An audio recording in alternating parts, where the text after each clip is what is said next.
American Pie, an exploration of food. So I'm going to show you a bunch of different photographs right now. And I'm going to start with this shot of a Campbell soup can, an homage to Andy Warhol. Someone gave me this soup can and as a reminder of creativity. And I keep it on a shelf and I look at it and I always think of my friend Mike. So it's important to me. So sometimes sentiment can have a play in your work. I love neon and I love this sign, flavorful takeout. So we've gone from something personal to something that's out in the world that you can find. So found things work for this project as well.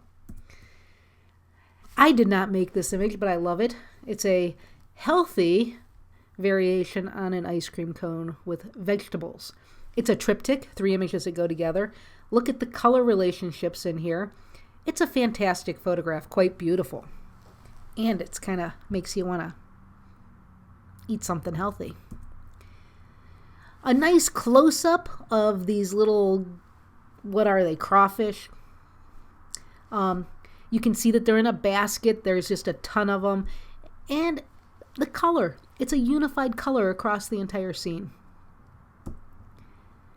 Now, I've always wanted to photograph this doghouse, and it's a hot dog joint. I went back and I went back and I went back and there were always cars there and I wanted it without cars in the image. So I finally got to go down on a Sunday and make this image. Sundays are a great day if you want to make an image minus the cars. So sometimes you have to revisit a place over and over again to make the shot that you have envisioned. Don't be afraid to go back. Now this shot, I photographed it because of the giant tea kettle in the sky. So it was a water tower. Little did I know when I made this shot, it was the beginning of a series I've been working on for a number of years of water towers. You don't know where an idea will start, so if it interests you, make the image. Sometimes things just seem different. I had never seen bottles that had these little cups on them. And it was to keep the bugs out. And it was the end of the night, so they were closing up. They let me come behind the bar to make this image. I like that. But look at the balance. Things are balanced. Nice movement throughout the image. Ah, the swoop of the cup. Notice on the right-hand side how it's not cut off. The salt is glistening, yummy. You know it's a margarita. You just want to take a sip.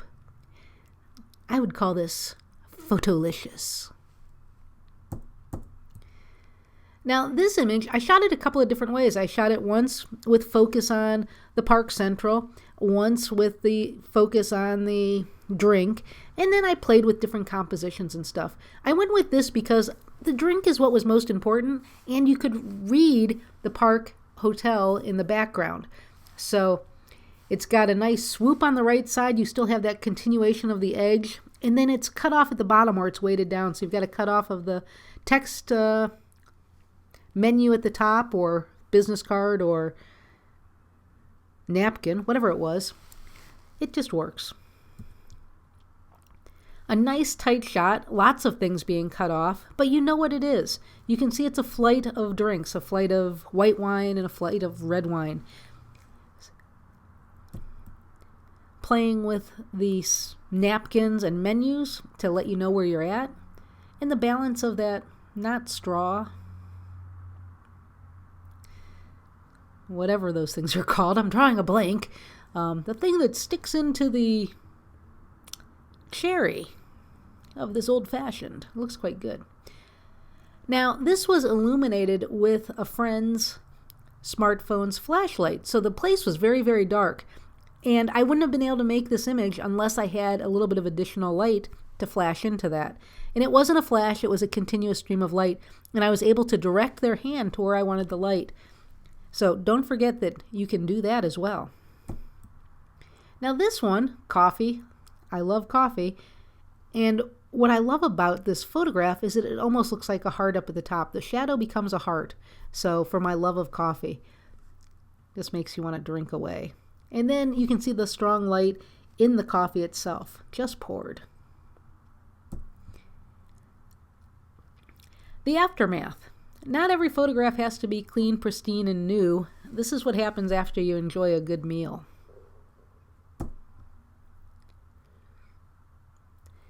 It just seems so abstract. I had to show this one to you. Showing the flame, the meat being cooked, the sage or whatever is on top of that, rosemary, I guess. So good. So the whole process right here, it's delectable. This one is not mine. This is a Stephen Shore. I mentioned in the last video American Surfaces, and that's where this image comes from. So he photographs the everyday in a snapshot aesthetic. I love that it was at an old Holiday Inn. You get a sense of that under there. You might not know Holiday Inn, but it's part of my past. Another Stephen Shore. I love the red. So placing this milk carton on this red surface. Is it a red car? Is it a red table? I don't know. I just am drawn to it. Ah, the cowboy theme. Makes you want to dive in.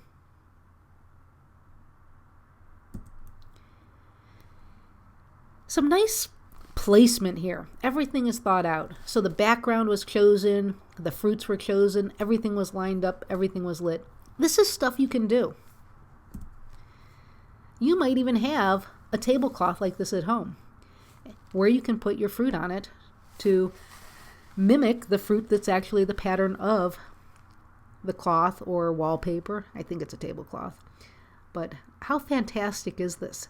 You're jumping back and forth between the real and the printed. I'm drawn in. A diptych. So blackberries on the right, and then Casimir Malevich's black supermatic square. So it's a nice juxtaposition between these two elements that have a relationship, a visual relationship. So it doesn't have to be all food if you can reference or indicate the relationship. I'm drawn to this. Slices of veggies and fruits on a light table. So basically a light table is a piece of plexiglass, a frosted plexiglass with some light coming from below. And the light coming from below is illuminated because it's, or evenly set out because it's frosted. And then these thin slices, they just kind of glow. Yum, yum, yum. Makes me want to snack. A beautiful pear shot.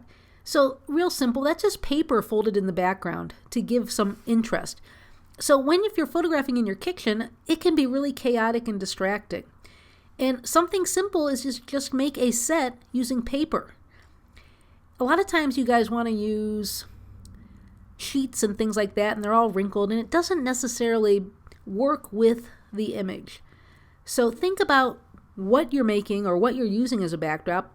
Think about what your backdrop is if it's just reality, and clean it up. Play with the shadowing. I like the fold here. I like that we can see that it's grounded. The shadow, the strong light coming from the left-hand side, creating that shadow. Now, you guys aren't using flash, but you could certainly use window light to create something like this. And then in an earlier slide, I talked about using the flashlight off of your smartphone. You could do that here as well. You could set up a tungsten, some sort of incandescent light, and direct it at your subject. So think about lighting, think about drama, think about what the lighting does, and play with it. Try it. Try all different things. Side lighting, top lighting, bottom lighting. Something we haven't done a lot. Now's a great time to explore it. Ah, that fantastic depth of field. The cherry up in the front, and then that bowl of cherries in the background that are all blurred out of focus. That's the depth of field coming into play. F2, F2.8. Play with it. Oh, look at the little stem leading you back to the bowl. I'm hungry already, you guys. Filling the frame with these little Jimmy sprinkles. Yum, yum, yum, yum, yum, yum, yum. I love the chaos here. Same thing here. Filling the frame with the jelly beans. What could you fill a frame with? I love the color in both of these past shots. Well, this isn't real. Some of you might have one of these in your pool. Maybe it makes sense to photograph it. Things that are unusual, things that are out of place. Look for that. Last week we saw Carl Werner and he was doing landscapes made out of bodies, and I told you this week we'd look at landscapes made out of food. So this is one of his pieces. Quite intriguing. Another one.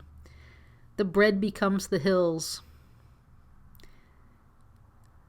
Tomatoes and all sorts of things in this image.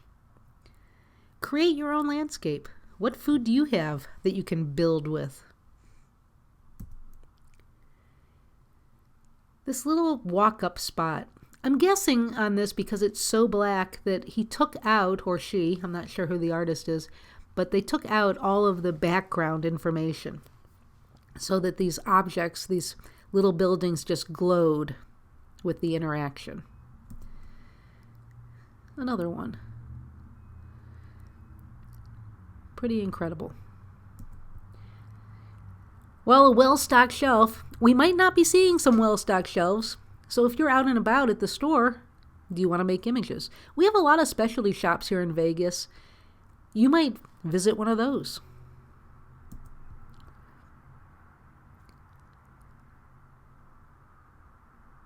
Out and about. Almost, it is a street photo in the street photography genre. Look at the basket on the bottom, though. It's not cut off. Hey, get interactive. Show us yourself eating. Show us your friends eating. Show us your family eating. Don't be gross, though. This is just pure joy and excitement. Works for me. This is one of my favorite photographs I ever took. It was way back in probably 1991, 93, something like that. And it's my great Aunt Joyce checking out the turkey before we served it on Thanksgiving. Drink in hand, you can see the bottle of vodka over to the side. This was photographed with a vintage camera. The edge, it was a darkroom print, and that was from a filed out negative carrier. She was quite the character, and this photograph always just brings her back into my mind in full vivid color of Aunt Joyce. Now, to end, we're stopping with this absolutely fantastic photograph. At one point, it was the most expensive photograph ever sold. It was 6 feet, 0.8 inches by 11.1 feet. So a giant photograph of the 99-cent store. This is done by Andreas Gursky. And there's a second shot that is very similar that also sells for an incredible amount of money. If you look up the most expensive photographs ever sold, you will be quite shocked. And if you want some extra credit, 10 extra credit points for telling me what the most expensive photograph ever sold is today. So send it to me in an email. But take a look at the photographs and try to figure out why. Read about why this is so expensive, why it's so pivotable in the history of photography. I'm going to throw a few links up for you to look further and go make some images. American Pie, an exploration of food.